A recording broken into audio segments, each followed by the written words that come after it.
All right, what is going on, everybody? Welcome back to another day of SaberSims DFS office hours. Today is Thursday, November 20th of 2025. Looking ahead here, we had golf tee off earlier this morning. Good luck to all of you playing some golf this weekend. We have Thursday night football showdown between the Bills and the Texans over in the NBA streets. We have a 4-game main slate there, and then we have a 12-game hockey main slate as well, and looks like a single college football showdown. So it should be a fun day of DFS. For those of you who are new here, welcome. My name is Andrew. I'm one of the coaches over here at SaberSim. This is a show where we go over how to use the SaberSim app, answer any and all DFS related questions, get your questions in one of three ways here. First off, send us an email, support@sabersim.com. Second, post it live in the YouTube chat. Third way, post it in the office hours channel in our Discord server. If you're not in our Discord and want to get access to that channel, there is a link in the description of this video. You also get access to our similar channels, individual sport channels, and you get access to the rest of the SaberSim team. Just can't say enough good things about the Discord. But with that said, we do this show Monday through Friday, 4 p.m. Eastern, and then we do this show on Saturdays at 12:30 p.m. Eastern. So tune in any one of those days to get your questions answered. All right. With that said, let's get SaberSim pulled up here. Do you have a couple questions queued up to get the show going here? And then we do have the Thursday night football slate up in the app. All right. First question today. How can I take a group of players on the same team? Say the injured Grizzlies yesterday. Let's say there are 3 players that I view as the same guy, value/projection wise. How do I make a rule of playing only one of the 3 in any lineup? Good question. So what I would do is go over to the NBA slate for today.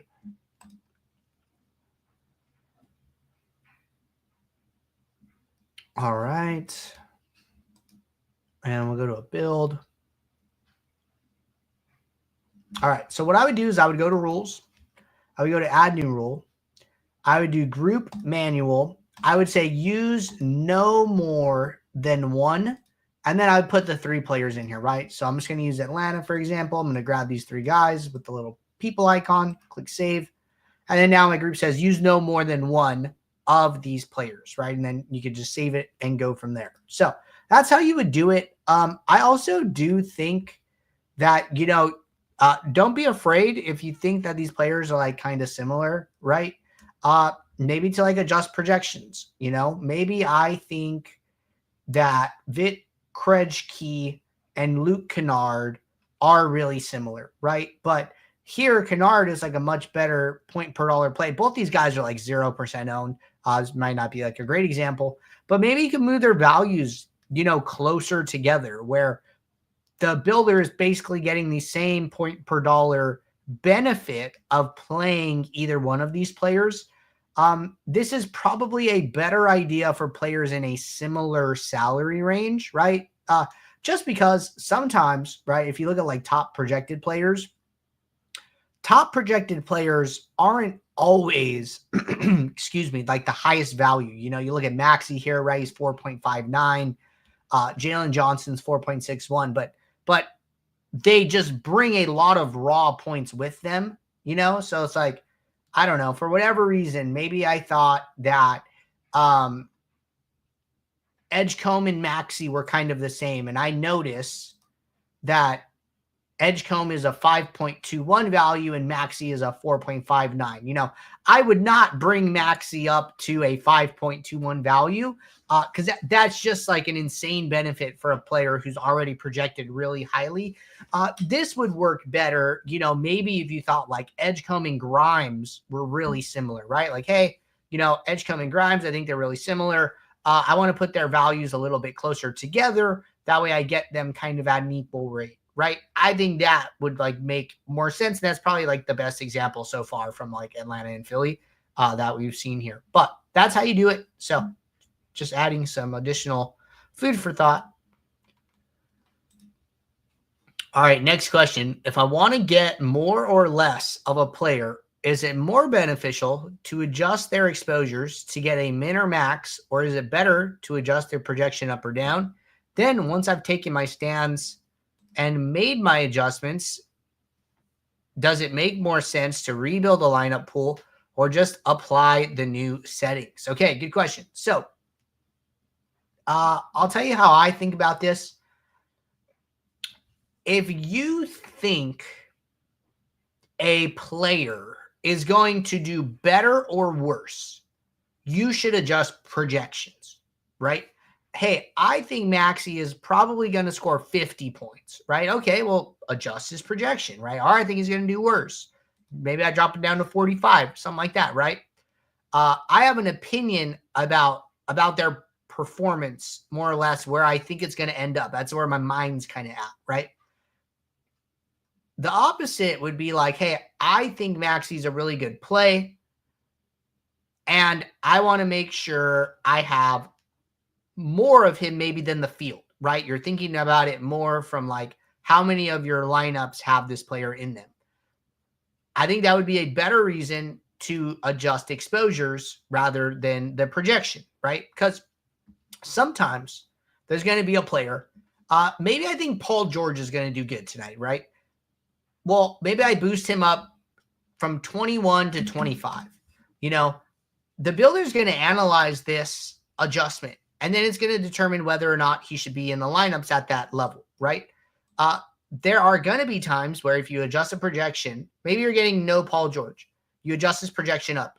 You still get none of him, right? I've told the builder, hey, I think this player is going to perform better than you do.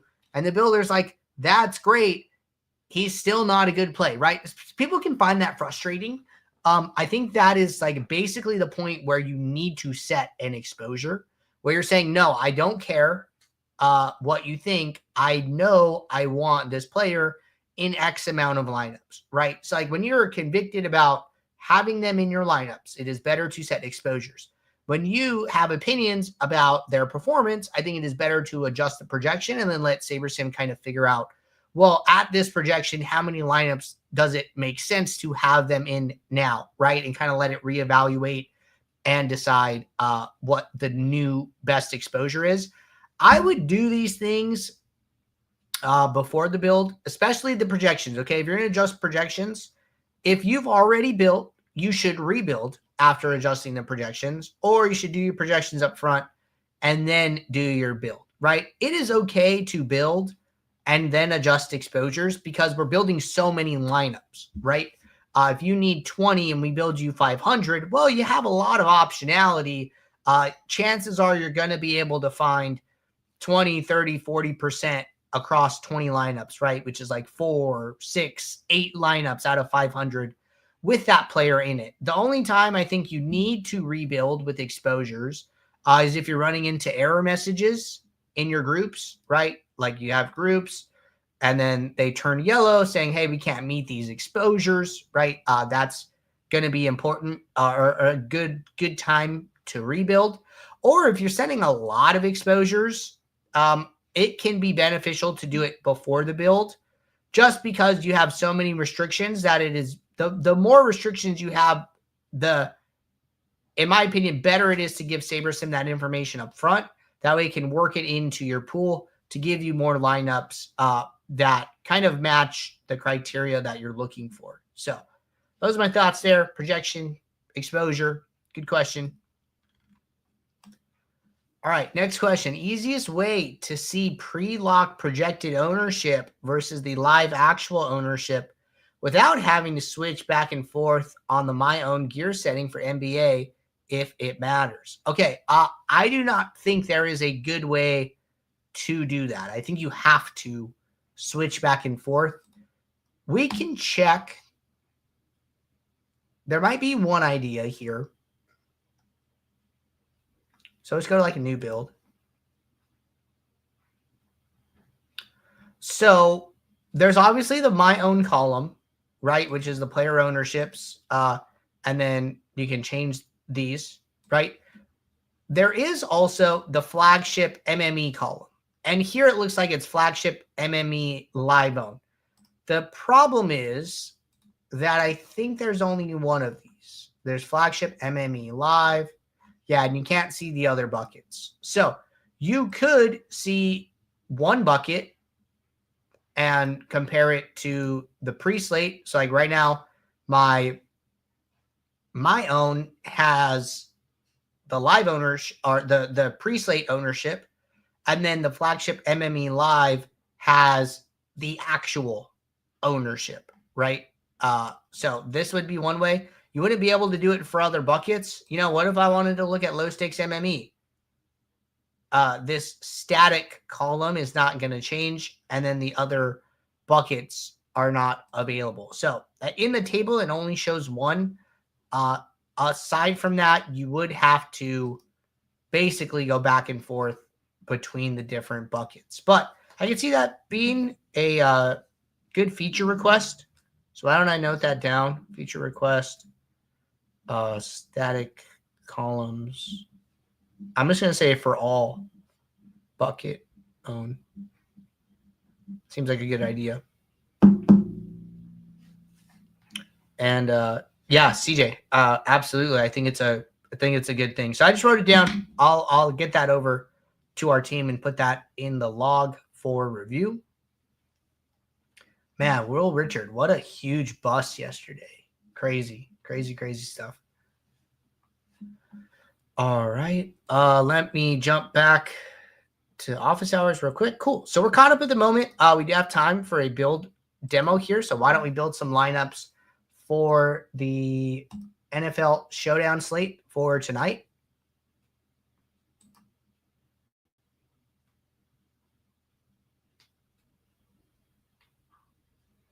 All right. So I got the Showdown pulled up. We are going to build 1,500 lineups. Not really going to make any changes up front other than the two minimum required changes. And I'm going to kick this off.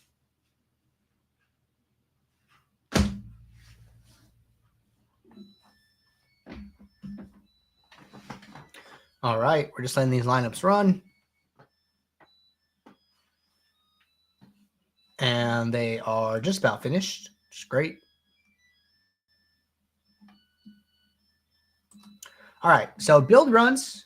Lineups are loading in the post build. We are going to create a group, say with 20 lineups.